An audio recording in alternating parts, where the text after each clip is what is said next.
Previously on Samurai Jack.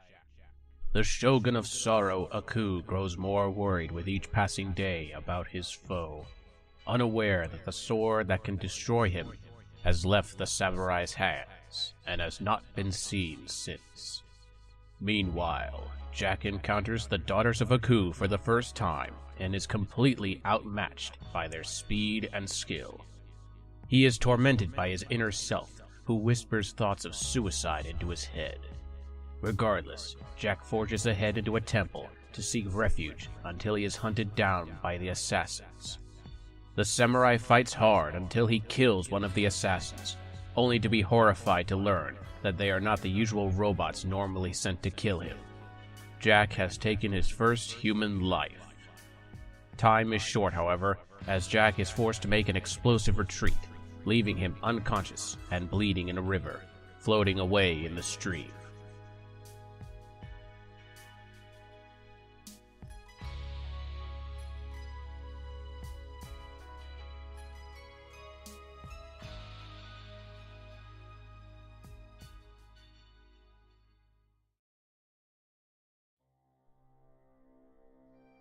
'94 begins exactly where we left off, with Jack drifting down the river after his battle. This scene has some great animation, especially with the camera trying to track Jack's body as it narrowly avoids rocks and other obstacles while careening down the stream. It's also somewhat quiet for a while, until Jack's delirium catches up with him, in the form of a frog warning Jack that the assassins are coming. Jack grips onto a log and swims for his life, trying to ignore the pain from his wound. The samurai eventually finds land where he begins to stumble around in the woods, leaving a trail of blood wherever he goes. His trail is sporadic, as he is still being haunted by his visions, specifically the green warrior on horseback, who actually moves this time rather than remain static. He and his horse traverse the woods, while Jack tries his best to avoid them. Was my previous theory about the warrior correct? Are they truly Jack's version of the Grim Reaper? Or do they personify something more emotional, like his grief or guilt? It's hard to say, but I believe the answer will come near the finale, after they've established their presence more. In any case, in order to hide from the hallucination of the warrior as well as the assassins, Jack takes refuge in a cave, where he finally addresses his wounds from the previous episode. The dagger is still lodged in his abdomen. Jack grips onto the hilt, slowly pulling it out as blood starts to seep out from beneath the metal. Jack tries his best to hold in his screams of pain, but not even he can endure so much for so long. The dagger comes out, and Jack yells in agony as the blood pours out, then falls unconscious from his pain. His torture is not over yet, as his hallucinations have become more distorted due to recent events. The inner Jack from before appears once again, this time with a strange, elongated form. He rhetorically asks Jack why he is writhing on the floor when he has suffered far greater wounds in the past. "This is not about the stab wound," he proclaims. "It's about the girl we killed. Thousands of broken robots under our belt. That was our first human life, wasn't it?" The samurai doesn't respond, too weak from the pain. The inner Jack continues by wondering what happens when the other assassins come looking for their target. Jack would surely perish in his current state. "Maybe that's what you want," the inner Jack says with a malicious, toothy grin. Jack weakly protests, only to fall unconscious once more.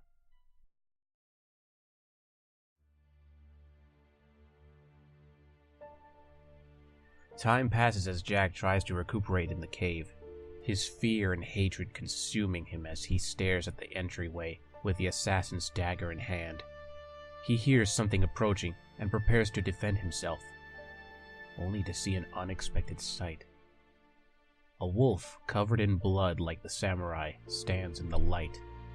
It is the white wolf from the previous episode, alive, but wounded. The animal does not attack or even threaten Jack. They simply stare at one another, surprised to see someone who has suffered a similar experience. The two form a bond over time, with the wolf helping Jack in his recovery. The beast brings food for Jack to cook, warms him in the cold nights, and even licks the warrior's wounds.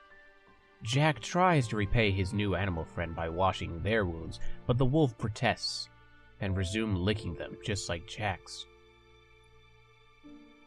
Eventually the two have healed and look out beyond the cave.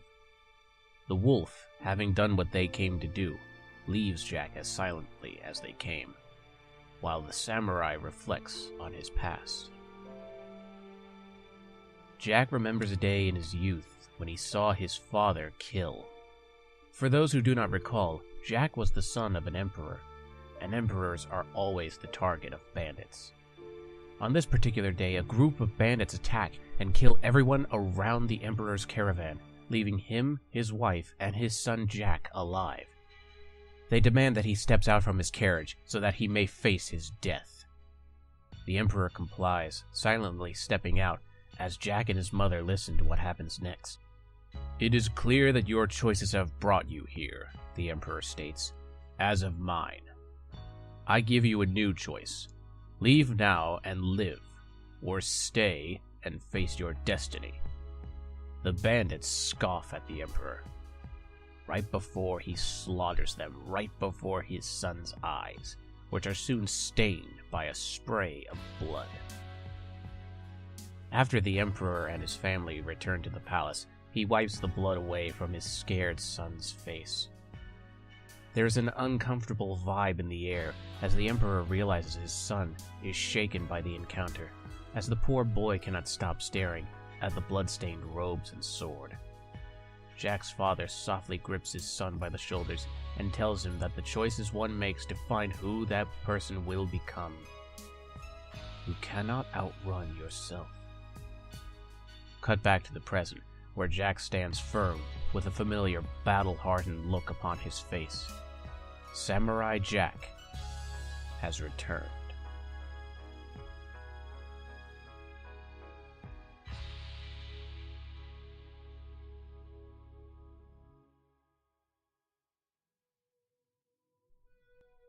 Meanwhile, the assassins have escaped the destroyed ruins, dragging the body of their dead sister. They circle around the corpse, glaring down at her before uttering 3 cold, simple words. Death is failure. They leave the body behind, shedding not a single tear, resuming their hunt for the samurai. They follow the trail of dried blood Jack has left down the river, their actions completely synchronized, until they inevitably arrive at the same shoreline. They hide amongst the trees, scanning for signs of Jack, until they come across something they see as strange and unnatural. A doe. The deer is grazing on a patch of grass, unaware of her audience. The daughters stare at her, trying to determine what she is, until a buck suddenly appears behind her. They mistake his antlers as a sign that the animal is of Aku's influence, coming to devour the weaker animal before him. They are surprised and slightly disturbed to discover that the 2 deer are mates, as they nuzzle their noses in affection. They frighten the deer away in a rare moment of openness, and resume the hunt for their enemy by following the ever-present trail of blood. As they follow the trail, they hear a voice echoing throughout the forest, addressing them from the shadows. It is Samurai Jack, using the very same speech his father gave the bandits years ago. He gives the daughters one chance to retreat, or die. History repeats itself, however, as the daughters, particularly Ashi, stand their ground. Snow and fog soon falls around them, blanketing the land in pure white against their black attire. Then suddenly, a spear launches from the ground, impaling one of the daughters. The others attack the source, but Jack is gone. From behind a camouflaged tree, another spear flies at the assassins, killing another instantly. Jack retreats into the snow, a 3rd spear in his hand, as the remaining daughters take chase. They find Jack perched on a fallen tree, ready for them. Jack gives them the fight they have been looking for, using all manners of moves to both defend himself and attack his foes. He goes so far as to once again turn their weapons against them, as he snatches a blade and kills another of the sisters. Now, only 3 remain. The remaining daughters of Aku literally combine their attacks, showing just how synchronized they truly are. They lash out at Jack as a singular unit, slashing at Jack with chains, blades, and a spear. The samurai suffers injury, but the cuts are minor. He finds a way to desynchronize them, though at the same time his form starts to waver. He swings wildly at the sisters, panting heavily while they remain silent. It appears that while Jack can still handle himself well, he has gotten somewhat rusty from the lack of a true battle like this. Regardless, the samurai doesn't give up, as he leads the sisters to a fallen tree suspended over a cliff to finish them off. One by one, Jack counters their attacks with his bare hands and sends them spiraling off the cliff into the trees below. Even Ashi, who puts up an impressive effort, succumbs to the same fate, though not before she proclaims that the samurai scum will die, one way or another. Jack does not care in the slightest about her empty words as she plummets down into the snow, screaming her last threat. Jack has little time to relish in this bittersweet victory, as the tree finally gives way and snaps, leaving Jack to join the daughters of Aku below.